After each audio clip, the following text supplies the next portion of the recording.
February 27th, 1933. At 9:27 p.m., a massive fire erupts inside the Reichstag, Germany's House of Parliament. Marinus van der Lubbe, a 24-year-old half-blind Dutch communist, is found half-naked behind the building and arrested on sight. After an interrogation and trial, Marinus is beheaded 3 days before his 25th birthday. Historians argue that Gestapo police entered the Reichstag through an underground tunnel and soaked the building with chemicals and gasoline, with Marinus van der Lubbe arriving later to start the fire with his shirt. Later that evening, Adolf Hitler and Hermann Göring meet in front of the flaming debris to round up a list of communists and execute them that same night. The next day, Hitler passed the Reichstag fire decree, which suspended most civil liberties and banned publications considered unfriendly to the Nazi cause. Hitler then takes Nazi control of the German parliament, passes the Enabling Acts, and begins his invasion of neighboring countries, starting with Poland.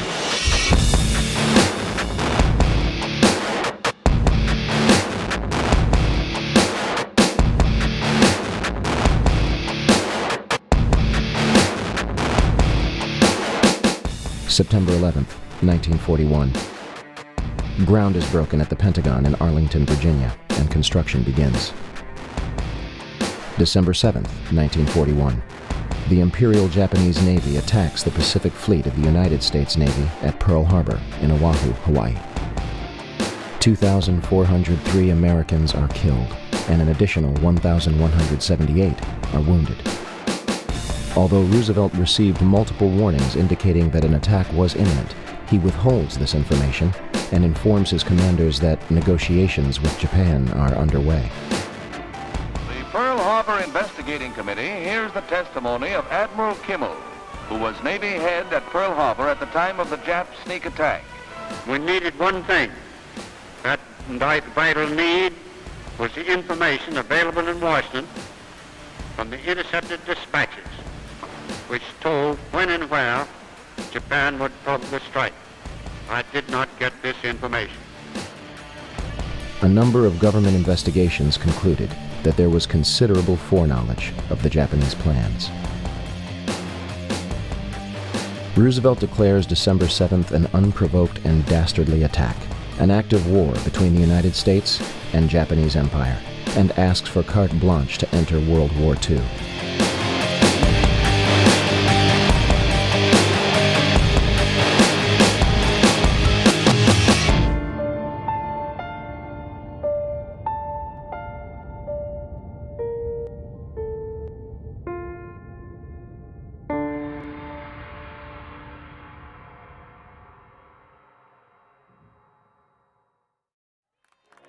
May 8th, 1945. Nazi Germany formally surrenders to the World War II Allied forces.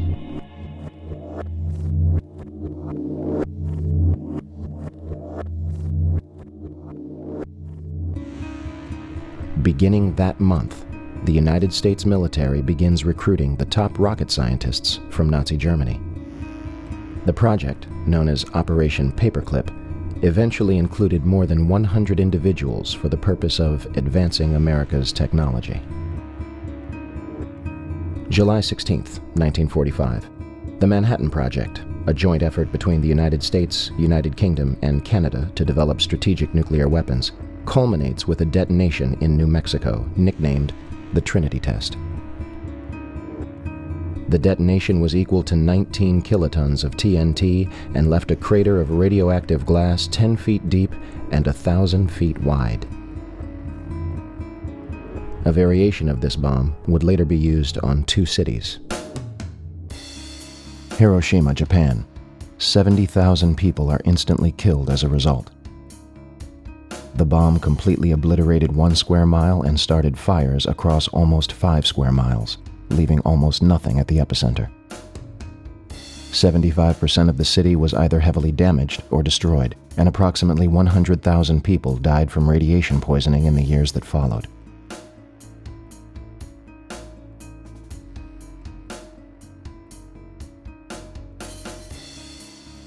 Nagasaki, Japan. 40,000 are killed and almost 30,000 are injured. The bomb destroyed 1 square mile and started fires almost 2 miles out. In the end, the Manhattan Project cost nearly $2 billion and employed more than 130,000 people at 3 different facilities across 3 different states. Research and design at Los Alamos National Laboratory and 2 sites built explicitly for the project. Uranium enrichment at Oak Ridge in Tennessee, and plutonium enrichment at the Hanford site in Washington State. At the time, it was the largest construction effort in United States history, and the entire operation was supervised by General Leslie Groves of the Army Corps of Engineers.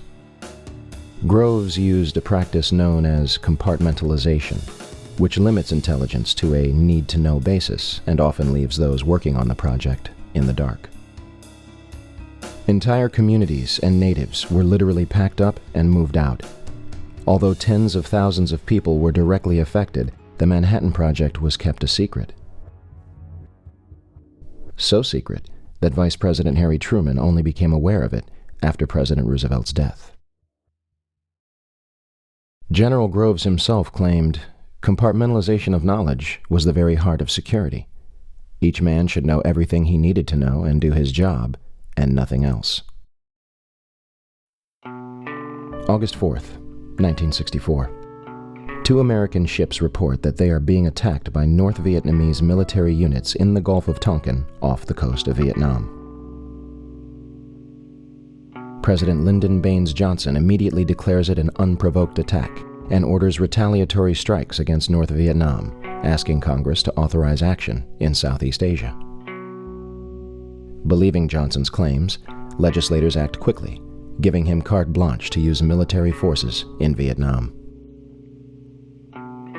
However, documents declassified from the National Security Agency in 2005 confirm that the attack never took place. The Tonkin Gulf Resolution was signed by President Johnson on August 10, 1964. This decree was the doorway through which the United States officially walked into Vietnam.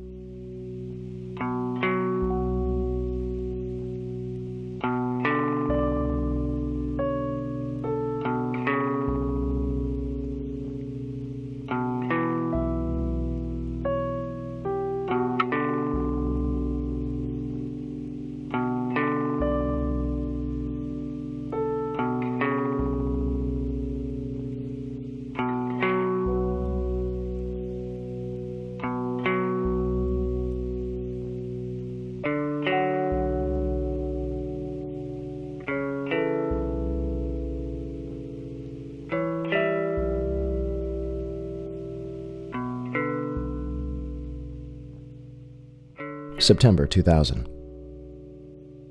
The Project for a New American Century, a neoconservative think tank whose members include Dick Cheney, Donald Rumsfeld, Paul Wolfowitz, and Jeb Bush, releases their report entitled Rebuilding America's Defenses. The report calls for a massive overhaul of the United States military and encourages fighting and winning multiple theater wars. They declare that the process of transformation, even if it brings revolutionary change, is likely to be a long one, absent some catastrophic and catalyzing event, like a new Pearl Harbor. 17 of the project's participants would later take positions in the next White House administration.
By the afternoon of 9/11, Osama bin Laden was officially being blamed for the attacks, though a number of international figures would question the United States version of events, including Egyptian President Mubarak and General Hamid Gul, the former head of Pakistani intelligence, who stated that 9/11 was pulled off by the Israeli intelligence service.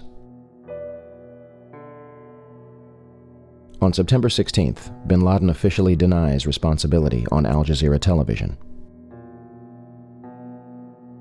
Regardless, Bush claims he wants bin Laden dead or alive, and the CIA is dispatched to Afghanistan to bring back his head in a box. On December 13, 2001, the Department of Defense releases a videotape allegedly discovered in a house in Afghanistan. Osama bin Laden discusses the attacks, but does not take responsibility. American mainstream media and even President Bush would portray this videotape as absolute proof of his guilt, even though the translation was not conducted by a third party and was instead provided by the Department of Defense. International establishments and many others question the legitimacy of the tape. Ich habe die Übersetzung des Pentagons sorgfältig überprüft. Diese Übersetzung ist sehr problematisch. Sie ist an den wichtigsten Stellen, die Täterschaft bin Ladens beweisen sollten, nicht identisch mit dem arabischen Ton. After 9/11, the FBI and law enforcement agencies discovered evidence conveniently pointing to the hijackers. It seems some of them were determined to leave a trail. They even managed to find hijacker Satam al-Suqami's passport, perfectly intact, on a sidewalk before the South Tower's collapse. Is it possible that the hijackers were merely patsies in a scheme much larger than themselves or Osama bin Laden? Be careful while we stay on a loop, because these are being recorded and these tapes will be handed over. Everybody copy that? I'm glad I'm not flying today. Don't worry, Jim. We'll carjack you on the way home. Between September 2000 and June 2001, the Federal Aviation Administration, FAA, would send fighter jets to intercept errant aircraft 67 times. Interceptions were routine and usually occur within 10 minutes of a sign of trouble, such as losing radio contact and transponder signal or flying off course. On September 11th, we are told that 4 commercial airliners were off course and out of communication, and not one of them could be intercepted. On the morning of September 11th, President Bush was in Florida to promote an education policy. At approximately 8:30 a.m., he left his hotel and headed for Booker Elementary School in Sarasota. Before entering the building, he was aware a plane had struck one of the Twin Towers. In fact, Bush claimed more than once that he saw the first strike live on television. This is impossible, unless President Bush saw something the public has not. Video of the first strike was not broadcast until later that evening. Minutes after Flight 175 strikes the South Tower, Chief of Staff Andrew Card leans into President Bush's ear, whispering and walking away. And President Bush continues to listen to My Pet Goat. Despite the fact that both Twin Towers had been hit and another plane was in the air and suspected to be hijacked, he remained at the school for a half hour, addressing the nation at 9:30 a.m. How could the Secret Service allow this? President Bush's itinerary had been public knowledge since September 7th. The only way Booker Elementary could not be considered a target was if the Secret Service knew for a fact that it wasn't. With that being said, September 11th was day 2 of Vigilant Guardian, an exercise staged by the Joint Chiefs of Staff and NORAD, which simulated hijacked planes in the northeastern United States. It did so by placing inputs onto the screens of military controllers at the Northeast Air Defense Sector in Rome, New York, known as NEADS. As the attacks unfolded, controllers at NEADS thought that what they were watching was all part of an exercise. Okay, guys. guys, listen up. Possibly a second hijack. Looking for a squawk, and I don't see it. We have smart terrorists today. They're not giving them a chance to squawk. What are the chances that a massive hijacking war game begins on the morning of September 11th that cripples the very defense sector in which the attacks take place? Better yet, who made the decision to schedule it on that date? Vigilant Guardian was a branch of Global Guardian, an Armageddon exercise being conducted at Offutt Air Force Base in cooperation with NORAD. Barksdale Air Force Base in Louisiana also participated in Global Guardian. Instead of returning directly to Washington, D.C., President Bush flew from Booker Elementary to both Barksdale and Offutt Air Force Base before returning to the White House. Another war game, Northern Vigilance, moved fighter jets from unknown locations to bases in Canada and Alaska to monitor a fleet of Russian MiGs. 3 F-16s from Andrews Air Force Base, located just 15 miles from the Pentagon, were flown 180 nautical miles away for a training mission in North Carolina, leaving them unable to defend the nation's capital. Langley Air Force Base, which is 130 miles from the Pentagon, would not launch fighter jets until 9:24 a.m., a half hour after the North Tower is struck and 10 minutes before the Pentagon. Although Major Kevin Nasipany at NEADS ordered them to fly towards the capital, they are instead sent out to the Atlantic Ocean. When the Pentagon is hit at 9:37, they are 150 miles away, further than when they had started. To top it all off, the National Reconnaissance Office in Virginia, which monitors and controls the nation's satellites, began a drill at 8:45, conducted by a team from the CIA, in which a plane crashes into their headquarters. There are a number of other war games that have yet to be fully disclosed.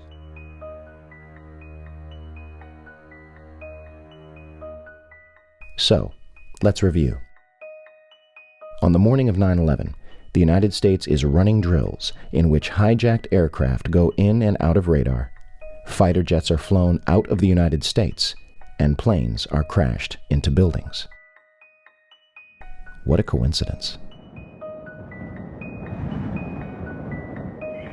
Boston Center, man, we just got information. There's a real-world hijack, American 11. He was 40 miles north of JFK, headed towards JFK. See if anybody's talking to him. We're trying to find out any information that we possibly can. Apparently the pilot was having a rough time because there have been threats in the cockpit. He was started out of Boston for Los Angeles, now headed for JFK. We do have military systems that is after him, 2 F-15s. Yes, ma'am. Wanted to give you a heads up to let you know American 11.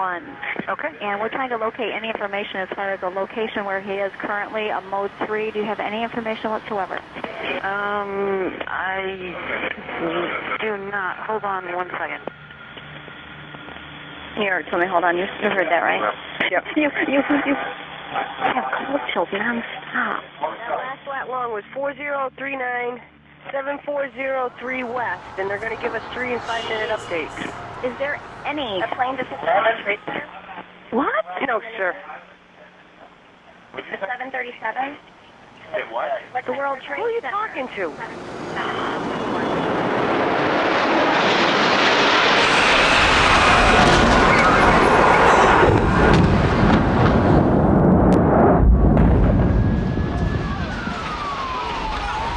Wait, we're being told a second plane crashed into the building on the opposite end.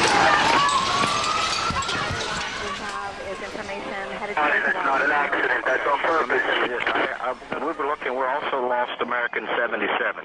American 77? Where was he proposed to head, sir? Excuse me? Where was he proposed to head, sir? Okay, he was going to LA also. He was also going to LA. Now, From where, sir? I think he was from Boston also.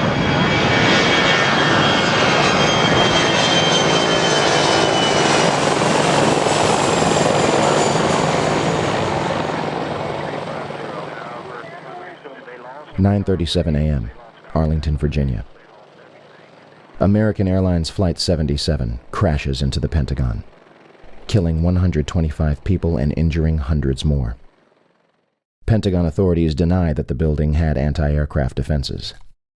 The FBI arrives within minutes, and the site is declared a federal crime scene, becoming their exclusive responsibility.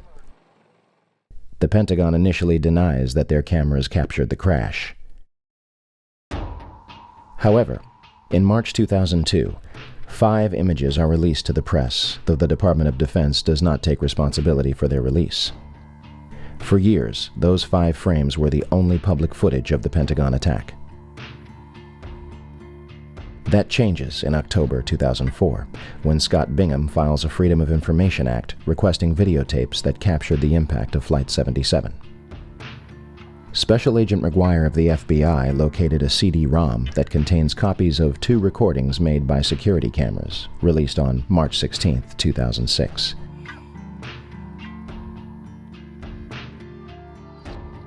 A video taken from a Citgo gas station, which is open only to Pentagon employees, released on September 15, 2006.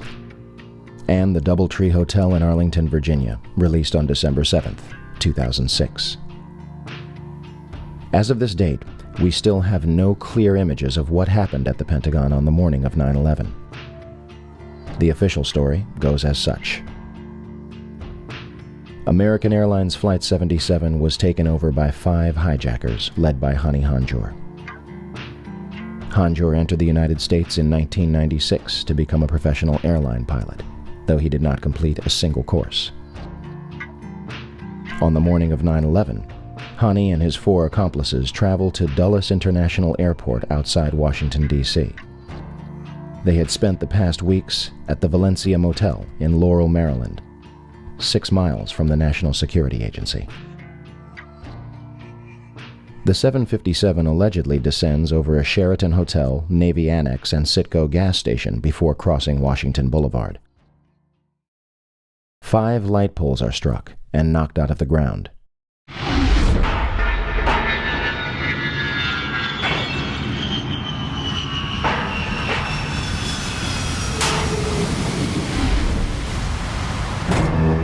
Flight 77 manages to hit the only section which was reinforced to withstand a terrorist attack, including reinforced steel and blast-resistant windows an 1.5 inches thick. The renovation, planning for which had begun in 1991, was only days away from completion. Ironically, had the plane struck anywhere else, the casualties and damage would have been far greater. An area that normally would have housed up to 5,000 occupants yielded only 125 casualties. The section hit was the headquarters of Naval Operations, Naval Intelligence, and Navy Command Center. Army personnel were also killed, along with a number of accountants and budget analysts. The Arlington County After Action Report states that important budget information was in the damaged area. Norman Mineta was Secretary of Transportation from 2001 to 2006. On the morning of September 11th, when the first plane struck the World Trade Center, Mineta headed to the White House to enter the Presidential Emergency Operations Center, or PEOC. At the May 2003 hearing of the 9/11 Commission, Mineta testified the following. During the time that the airplane coming in to the Pentagon, there was a young man who would come in and say to the vice president, the plane is 50 miles out, the plane is 30 miles out. And when it got down to the plane is 10 miles out, the young man also said to the vice president, do the orders still stand? And the vice president turned and whipped his neck around and said, of course the orders still stand. Have you heard anything to the contrary? However, the 9/11 Commission concludes that Dick Cheney did not reach the PEOC until 9:58, more than half an hour later. The Secret Service claims that it has no record of when Dick Cheney entered the bunker. What were the orders? If they were to intercept Flight 77, why was it allowed to strike the Pentagon? Let's go to the trade tower again, because, John, we now have a... What do we have? We don't... It looks like a new plume, a new large plume of smoke. That's the scene at this moment at the World Trade Center. Dan Daler from ABC's Good Morning America is down in the general vicinity. Dan, can you tell us what has just happened? Yes, Peter, it's Don Daler down here. I'm 4 blocks north of the World Trade Center. The second building that was hit by the plane has just completely collapsed. The entire building has just collapsed, as if a demolition team set off. When you see the old demolitions of these old buildings, it folded down on itself, and it is not there anymore. Generally speaking, for a building to collapse in on itself like that, it would seem to indicate that there could have been an explosion, a bomb planted on the ground that would make the building collapse within itself.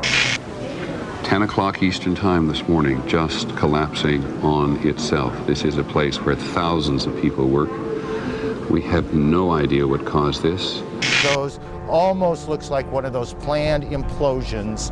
If you wish to bring anybody who's ever watched a building being demolished on purpose knows that if you're going to do this, you have to get at the under infrastructure of a building and bring it down.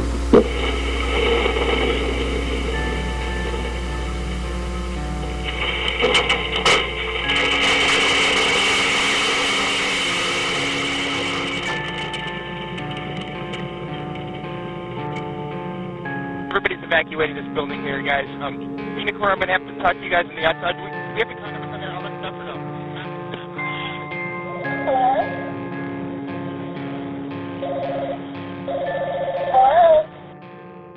9:59, New York City, New York. The south tower of the World Trade Center collapses to the ground in approximately 10 seconds. 29 minutes later, the north tower follows suit, collapsing in approximately 10 seconds. Later that evening at 5:20 p.m., World Trade Center Building 7, a 47-story skyscraper 300 feet from the North Tower, suddenly collapses. The official explanation is that falling debris from the North Tower created a series of fatal fires inside the building. The National Institute of Standards and Technology, NIST, eventually concluded in August 2005 that they found no evidence suggesting that the Twin Towers were brought down in a controlled demolition. It's funny they would name it the Report on the Collapse of the Twin Towers, because the report does not explain how the Twin Towers actually collapsed, claiming that it does not actually include the structural behavior of the tower after initiation was reached and collapse became inevitable. 10,000 pages, and not a single one to actually explain how the towers came down the way they did. NIST admitted in April 2007 that they are unable to provide a full explanation of the total collapse, and also that they conducted no tests for explosive residue. Luckily, somebody has. In June 2007, I was examining a dust sample, which I'd obtained from Jeanette McKinley. And what I found was a chip that looked like it might be a paint chip. I mean, early on I was thinking, maybe not too interesting. But this chip was rather striking in its appearance. It had an orange-red color, first of all. And then I found several of these, and they all had some gray material adhering to the side of the red material. So layered. Later we found multiple layers, but most of these chips have 2 layers, red, gray. And we looked at it with the electron microscope, and then we used a system where we could determine the elements. What we found in the red material is a combination of aluminum and iron oxide. And these are the components of thermite. Of course, now we looked with an electron microscope, we looked deeper and deeper, a higher and higher magnification. We looked at this, and these again are the ingredients, except for the carbon. And we found that experimenters working with super thermite, trying to beef it up, make it more explosive, tailoring it to different weapons applications, they would have silicon in there and an organic material, which means a carbon, so a polymer. So that fit. Now, see, that was surprising to me to see silicon and carbon, but then we find in the literature That's what these guys are doing in the weapons labs, Livermore and Los Alamos. They're adding organic, because that gives you a gas production. When the thermite goes off, now you also have gas production, which gives you the explosive force, for instance. I suggested that we take a sample of this red-gray chip material and run it through a very sensitive instrument called a differential scanning calorimeter. And he did that. What it does, you heat the temperature slowly, and the material will react if it's going to. And if it reacts and produces heat, you'll get a spike in your calorimeter. And then if it reacts quickly, it'll be a narrow spike. If it, say, burns over a long period of time, you'll see a big broad spike. What we found, what Dr. Farrer found first, and he was real excited when he told me about this, he took one of these chips and he put it in the differential scanning calorimeter, and sure enough, it went off at right about 430 centigrade, but more importantly, the peak was high, which means a lot of energy released, and narrow, which means, in his terms, it blew up. You know, you say, man, this is it. This stuff blows up. It behaves just like it has the ingredients of nanothermite. And we compared the traces that we got in this sophisticated calorimeter with traces obtained with known thermite. These are published data, and our peak is actually narrower. I mean, this stuff goes off with very rapidly, and more energy also than had been reported by these other researchers working with known nanothermite. It also turns out that molten metal exceeding 2,000 degrees Fahrenheit was discovered in the rubble of Ground Zero, underneath the Twin Towers and Building 7. Firefighters, emergency workers, police, officials, even Rudy Giuliani testified to these massive temperatures. Even after heavy rain on September 14th and 21st, a constant stream of fire retardants and water described as creating a giant lake. These fires were not put out until December 13th, 2001, making it the longest burning structural fire in history. I know what you're thinking. If explosives or incendiaries were in the building, how would they get in there without anyone noticing? A December 2000 assessment of the World Trade Center recommended immediate renovation work on the steel columns contained within elevator shafts of both Twin Towers. Turner Construction, a company located on the 38th floor of the North Tower, was selected to do the job. Turner's CEO at the time was Tom Leppert, who had personal ties to George W. Bush and Carlos Gutierrez, Secretary of the Department of Commerce. The Department of Commerce is in charge of NIST, an agency that may sound familiar. Turner Construction also did fireproofing work on the very floors that were struck by Flights 11 and 175. Of course, all documents pertaining to Turner's work on the Twin Towers were destroyed on 9/11. In addition, President Bush's brother, Marvin, was on the board of directors at Securicom from 1993 until fiscal year 2000.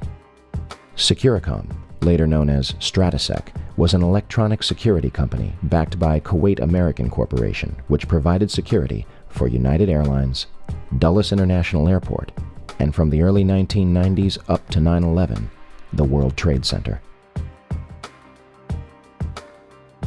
According to the Port Authority, there are no records pertaining to the work that the company performed on the World Trade Center. So, a company with ties to the government agency that eventually investigated the collapse was responsible for doing renovation work inside the Twin Towers, and the building's security was run by a company with family ties to President Bush. And we have no records to prove what they did inside the buildings. Nothing suspicious here. If only we could have examined the steel from the World Trade Center. Unfortunately, the debris was almost immediately shipped overseas, being sold to the lowest bidder. This is destruction and removal of evidence from a crime scene.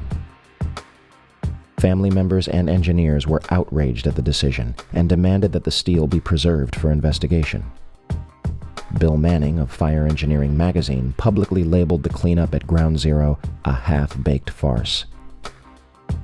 Yet the operation continued until the site was officially clear on May 30th, 2002. Regardless of how it was done or who was responsible, what happened to the Twin Towers seems obvious enough. They were brought down in a highly engineered, unconventional, controlled demolition. It was a psychological attack on the American people, and it was pulled off with military precision.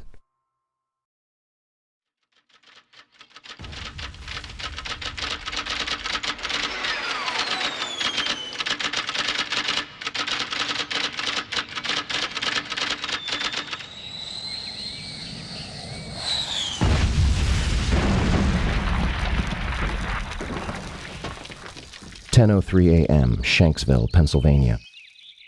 United Airlines Flight 93 allegedly crashes into an abandoned strip mine at 580 miles per hour, 20 minutes flying time from Washington, D.C. Speculation ran rampant that the plane had been shot down. First, the story was that passengers overtook the plane and sacrificed themselves to prevent further casualties. The 9/11 Commission eventually concluded that hijacker Ziad Jarrah crashed the plane into the ground. They also claim that the military did not know about Flight 93 until 10:07 a.m., 4 minutes after it had allegedly crashed. So, what trace was left of Flight 93? As for the crash site itself, from the Somerset County coroner to the mayor of Shanksville, almost every eyewitness would remark how little of the plane and its passengers remained at the actual crash site.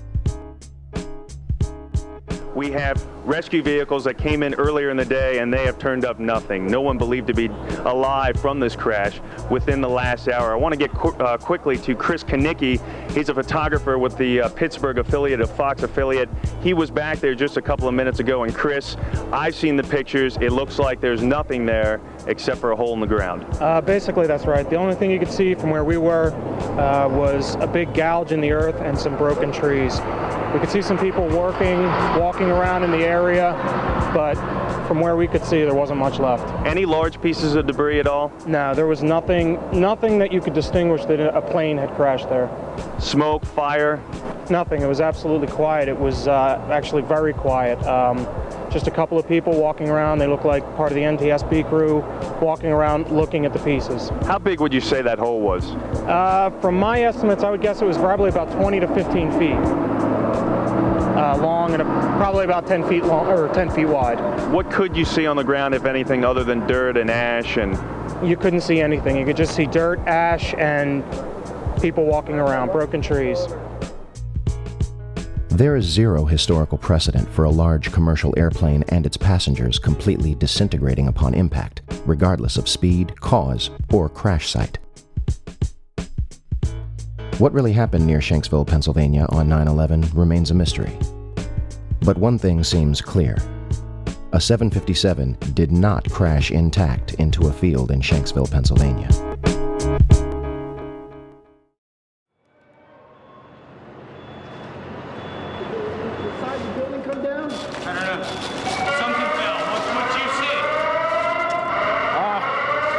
Clear at one point, and then there's a whole bunch of smoke and glass, and I think we're just about the last ones in this building right now. I think you should leave. Everybody else is gone. Okay. I'll just make sure that there's nobody else coming downstairs. I hear the top of the building fell down. Fell over on us. In 1984, construction began on World Trade Center Building 7, a 47-story office building 300 feet away from the North Tower. It opened to the public in 1987 and housed offices for Department of Defense, Internal Revenue Service, and was also the Secret Service's largest field office. Building 7 was considered the Central Intelligence Agency's largest station outside of Washington, D.C. The details of the office's functions remain classified. The Securities and Exchange Commission was also using the building to store 3,000 to 4,000 files related to their investigations. And of course, they have no record of what those files were. On June 8, 1999, Mayor Rudolph Giuliani's Office of Emergency Management Command Center on the 23rd floor is opened. The new facility is located in downtown Manhattan, across the street from the World Trade Center's Twin Towers. The command center on the 23rd floor is bulletproof and bomb-resistant, with its own air supply and generators. It's linked to city airports, the Coast Guard, and the Pentagon. Computers will soon have detailed blueprints of every major building in New York City, as well as evacuation routes. Hurricanes and heat waves would be handled here, as well as terrorist attacks. Though New York officials say their facility is not impenetrable, they're confident it could handle even the worst crisis imaginable. Deborah Fayerick for CNN, New York. Following the collapse of the North Tower, almost all of the surrounding World Trade Center buildings were completely destroyed, but the structures remained standing. Building 3, a 22-story building directly below the Twin Towers, was split in half by the South Tower's collapse. Although the building was severely crushed by falling debris, the structure remained standing. Building 4, a 9-story building east of the South Tower, was almost completely flattened. The remaining structure did not collapse. Building 5, a 9-story building east of the North Tower, suffered from severe fires and structural damage. Building 6, an 8-story building between the North Tower and Building 7, suffered a giant gouge in its roof and severe fires. Neither Building 5 or 6 suffered a collapse. Neither did the Deutsche Bank building, which stands to this day and is currently being demolished beam by beam. Neither did the Millennium Hotel across the street. Building 7, a 47-story office building hundreds of feet away, burns controllably over a few floors and suffers structural damage to its south face before collapsing completely to the ground at near free fall speed. Yeah, it's very strange that was not even hit by a jet, and yet it falls very rapidly and essentially straight down into its footprint. Although the collapse of Building 7 was clearly a phenomenon and further investigation was needed, the building's steel was removed from the site and destroyed. No pieces were recovered from the debris for analysis. It's funny Stephen would mention explosives and material being removed. 2 eyewitnesses independently claimed to news channels on 9/11 that they experienced an explosion inside the lower levels of Building 7. The first one is Michael Hess, who went on to UPN 9 News around 11:59 a.m. Oil refineries in Louisiana. And we have Frank Uciardo back on the phone with us, Brenda, with some New York City officials. Frank, go ahead. That's right. I'm standing here right now just off Broadway by City Hall with Michael Hess, who is the city's corporation counsel. Mr. Hess, you were trapped in, I believe, 7 World Trade Center. Go ahead, sir. Yes, I was. I was up in the Emergency Management Center on the 23rd floor, and when all the power went out in the building, another gentleman and I walked down to the 8th floor where there was an explosion, and we've been trapped on the 8th floor with smoke, thick smoke all around us for about an hour and a half. But the New York Fire Department, as terrific as they are, just came and got us out. And the second is Barry Jennings, who went on to ABC 7 shortly after noon. We're going to bring more of those to you now. Barry Jennings, you're on the 8th floor. You work for the City Housing Department. Explain to me the moment of impact. Well, me and Mr. Hess, the corporation counsel, were on the 23rd floor. I told him we got to get out of here. We started walking down the stairs. We made it to the 8th floor. Big explosion. Blew us back into the 8th floor. And I turned to Hess. I said, this is it. We're dead. We're not going to make it out of here. I took a fire extinguisher and I bust the window out. That's when this gentleman here heard my cries for help. In conclusion, 2 men inside World Trade Center Building 7, a skyscraper that housed numerous government agencies whose duties are unknown to the public, are almost killed by an explosion before either of the Twin Towers fell. Although it is damaged far less than any other surrounding World Trade Center buildings, at 5:20 p.m., it collapses into its own footprint, experiencing 105 feet of freefall and barely damaging surrounding structures. And the official government report, which takes almost 7 years to write, says it was all due to fire.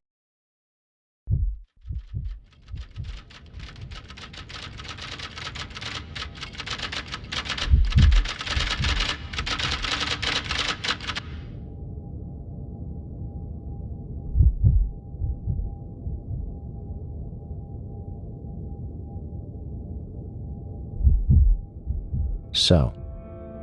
Where do we go from here?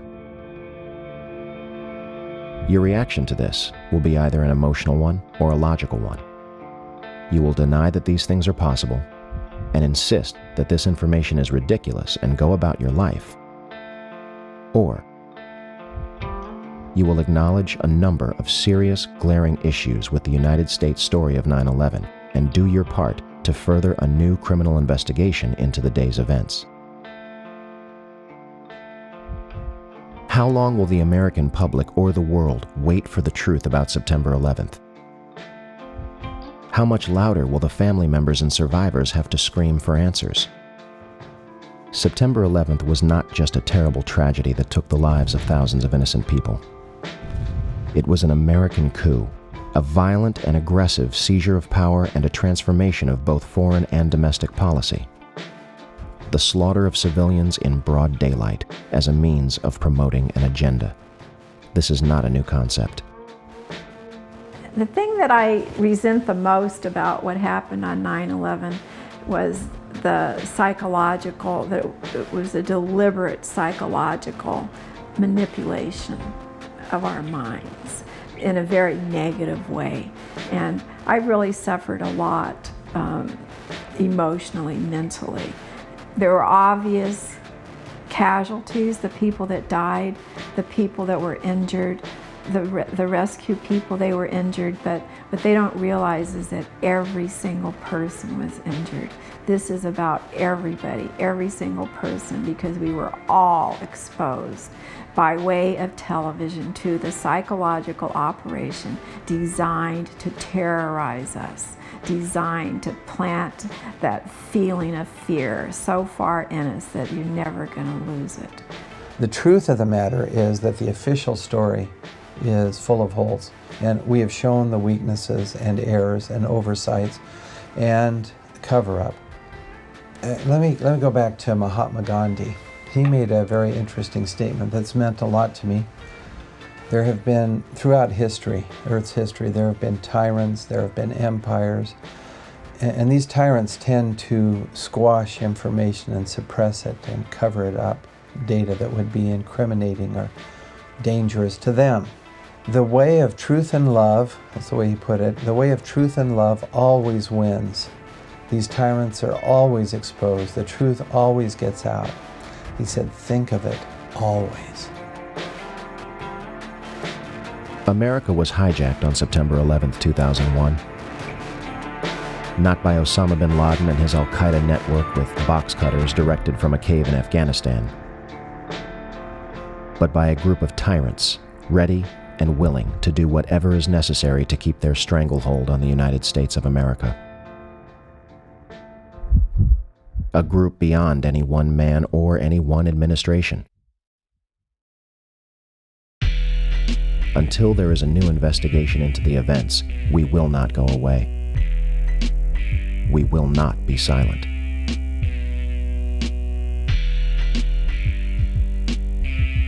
Ask questions.